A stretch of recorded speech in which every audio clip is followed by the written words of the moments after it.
हमारे guest speaker साहबान ने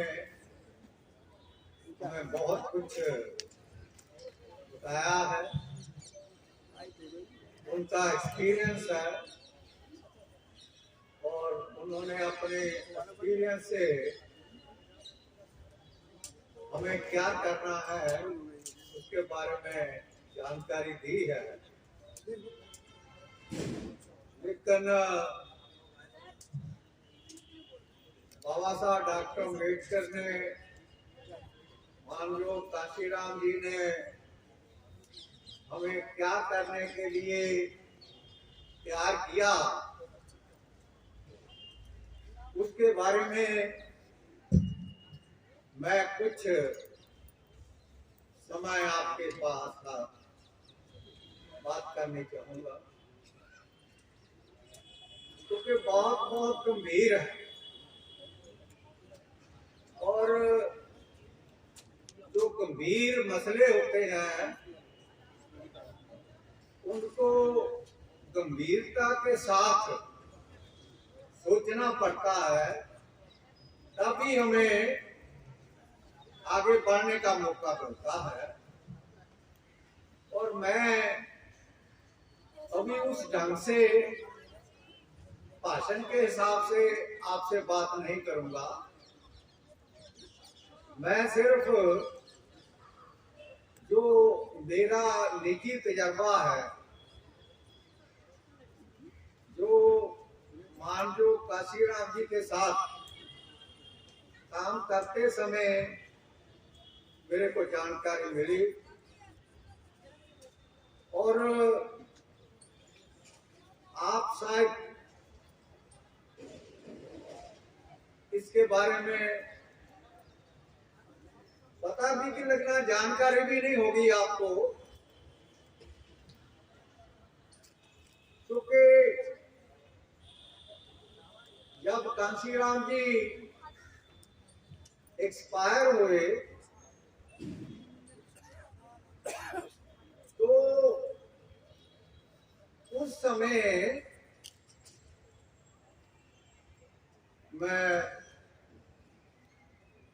महाराष्ट्र के टूर पर और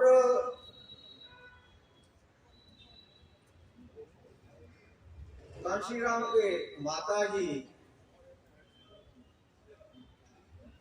मेरे घर आए, मैं घर में नहीं था और मेरी मिसेज को कांशीराम के माता जी, माता विष्णु देवी जिनका नाम था, वो कांशीराम के छोटे भाई, आप जानते होंगे, वो तो 500 में काफी देर काम करते रहे हमारे साथ। वो दोनों अगर मेरे घर में आए और मेरे मिसेज को कहने लगे कि हम सरदार जी को, मेरे को सरदार जी कहते थे, वो ये सरदार जी से मिलना चाहते थे। वो मेरी मिसेज ने बोला कि वो तो अभी घर में नहीं है, तो बोला बताओ क्या बात है। ऐसी बात ये है कि कांशीराम जी मेरा पुत्र, कहते मेरा पुत्र दिल्ली अस्पताल में दाखिल है और उसको दवाई के लिए पैसा चाहिए और हमें उस अस्पताल में जाने की इजाजत नहीं है, उसको देखने के लिए भी हमें अस्पताल में जाने नहीं देते। तो वो कहते हैं कि इसके पैसे तो दिए नहीं इलाज के और अभी 1 लाख रुपया हो गया इसका दवाई का। तो पहले पुराने पैसे दो, कम से कम तो 1 लाख रुपया तो दो ना हमें, तब आप अंदर जाने दें। और उस समय कांशीराम जी की सिस्टर जो थी वो उधर उसके पास थी, और उनका जीजा उस सिस्टर का हस्बैंड भी उनके पास था। और उसकी मदर ने, कांशीराम जी की मदर ने कहा कि हमें वो जाने नहीं देते, कहते पैसे दो तभी हम जाने देंगे।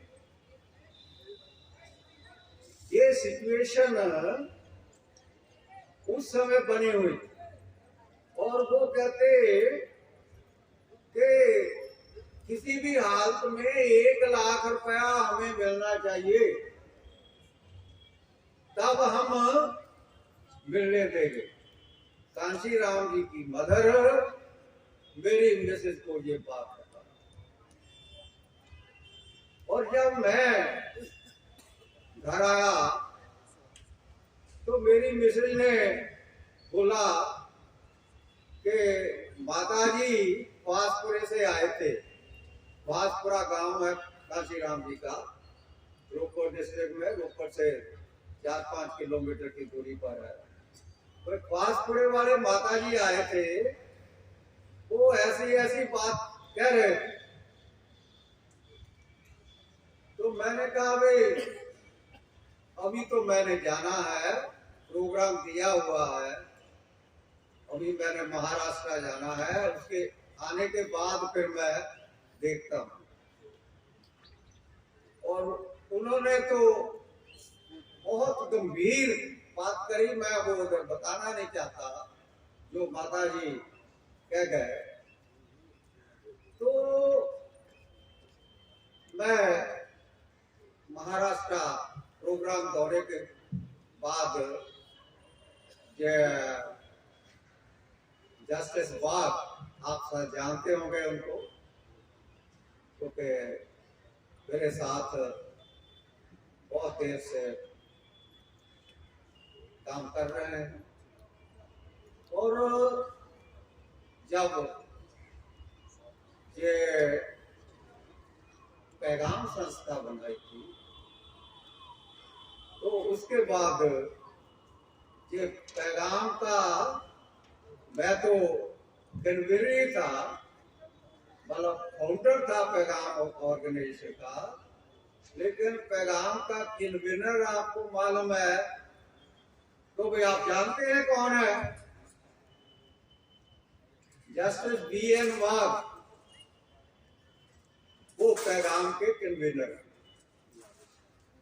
और तेजिंदर सिंह सिर्फ पैगाम का फाउंडर। और अभी जब कांशीराम जी को उधर नहीं जाने देते थे, मिलने नहीं देते थे, हॉस्पिटल वाले लोग जो डॉक्टर थे, तो पैसे लाओ पहले, तो ये बात मैंने बाग साहब से कही, भाई बहुत देर से ठीक है, भाई हम ये 1986 के बाद कांशीराम जी से नहीं मिले, वो अपना काम कर रहे हैं और हम अपना काम कर रहे हैं, लेकिन आज उनको जरूरत है, इसलिए हमें ये जो उनकी माता जी ने हमारे ऊपर भरोसा कर हमें अप्रोच किया है, उन्होंने तो बहुत और भी बातें बताई हैं, लेकिन ये एक माता को अपने बच्चे का दुख होता है, उसकी तकलीफ होती है, और जब उसको मिलने ना दिया जाए तो उसका क्या हालत होगा, कैसे सोचेगी वो, ये हम अंदाजा लगा सकते। तो फिर वाघ साहब मेरे को कहने लगे कि क्या करना चाहिए, क्योंकि अब हमारी जरूरत है कि उनके लिए 1 लाख रुपया, वो कहते उधर हॉस्पिटल में चाहिए हमें, तब हम एंट्री देंगे। तो हमें उनकी फीस देनी चाहिए ताकि उनका इलाज अभी ठीक ढंग से हो सके। तो बाग साहब ने मेरे को 2 लाख रुपया दिया।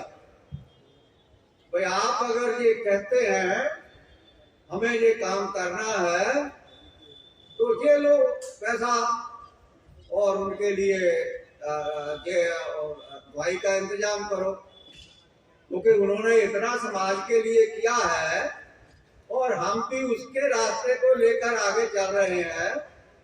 हम कुछ और ढंग से काम करना चाहते हैं, वो राजनीति में चले गए। फर्क तो इतना ही है ना, वो भी समाज के लिए काम कर रहे हैं और हम भी समाज के लिए काम कर रहे हैं।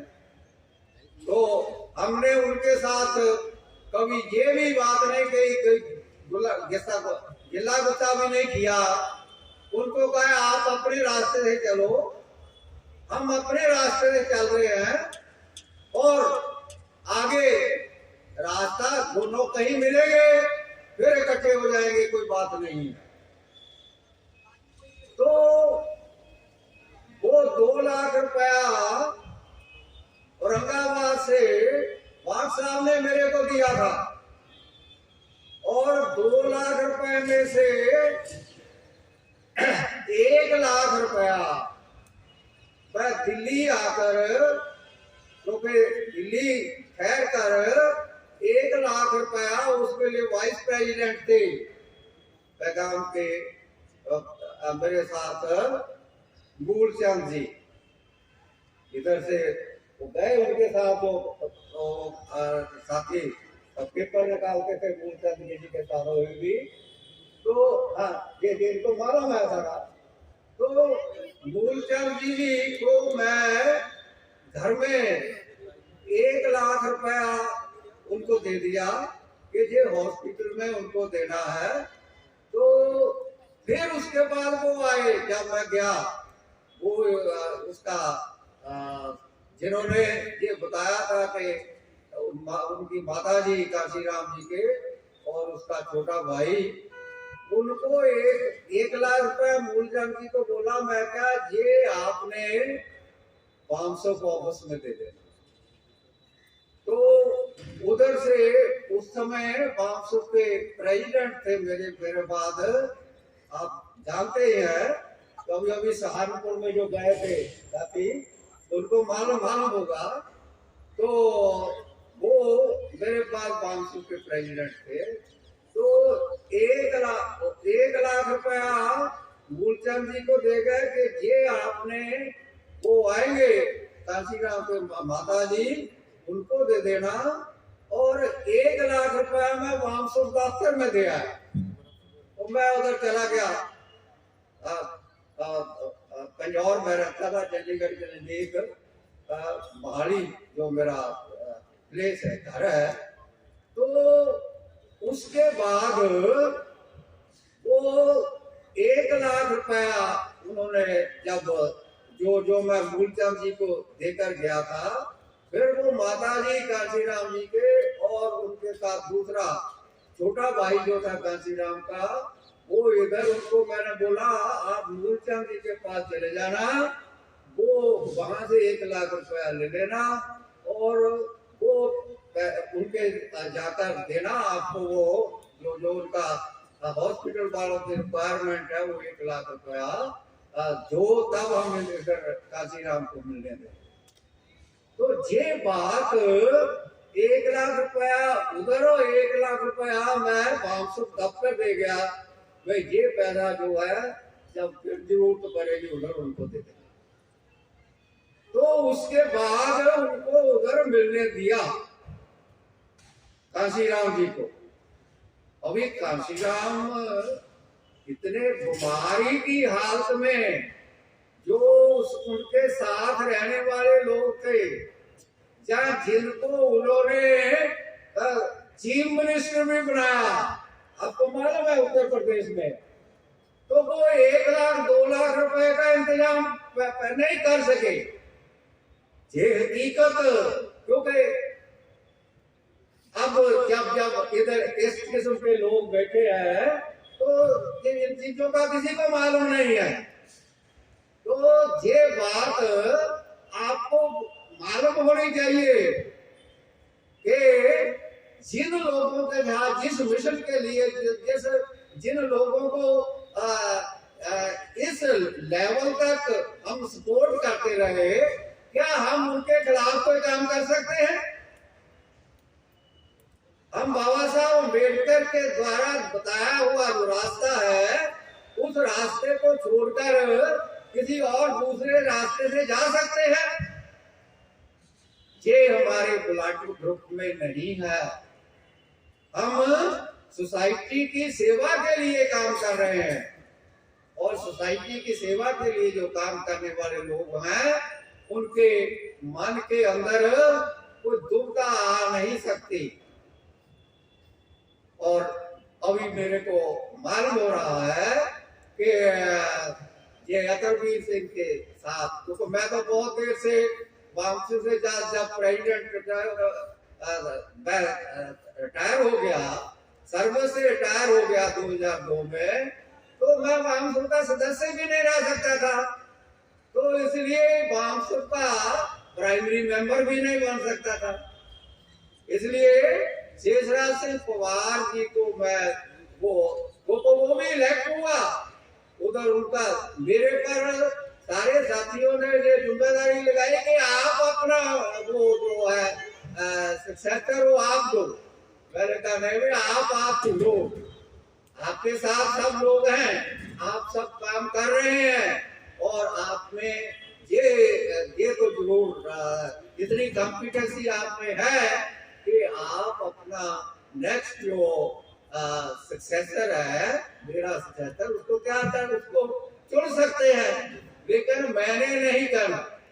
और उधर जब सब ने ये मेरे ऊपर ये बिल्कुल वो लात लगा दी, शायद इस ऑर्गेनाइजेशन में अभी तो नहीं क्या लाभ थे जाने ये तो थे, तो तब मैंने शेषराज सिंह पवार जी का नाम लिया। चलो, क्योंकि ओबीसी का आदमी है, शेड्यूल कास्ट के तो कई हार आ गए हैं, और बैकवर्ड क्लासेस के साथियों को भी कराना चाहिए। इस चीज को ध्यान में रखकर शेषराज सिंह पवार जी का नाम ला। उसके बाद शेषराज सिंह पवार जी अपना काम करते रहे, काम किया उन्होंने, और उसके बाद ये जब काशीराम जी एक्सपायर हो गए, तो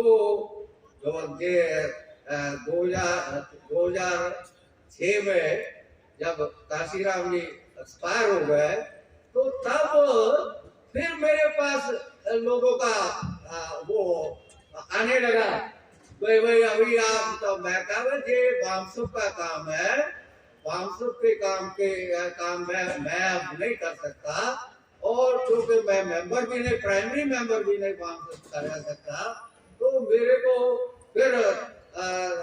को तो सहयोग मेरे से जो लेना है ले लो।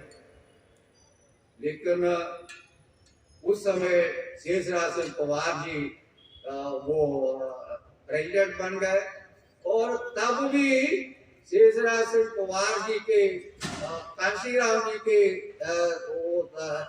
एक्सपायर होने से पहले फिर भी 1 लाख रुपया मैं मूलचंद जी को देकर गया, और 1 लाख रुपया शेषराज सिंह पवार जी को दफ्तर वामसुर के देकर गया कि ये फर्दर आपका काम। इसलिए अभी ये जो, क्योंकि आपको इन चीजों की जानकारी ना होने की वजह से वामसुर का कार्य मतलब क्रियाक्रम किस ढंग से चल रहा था उसके बारे में जानकारी नहीं।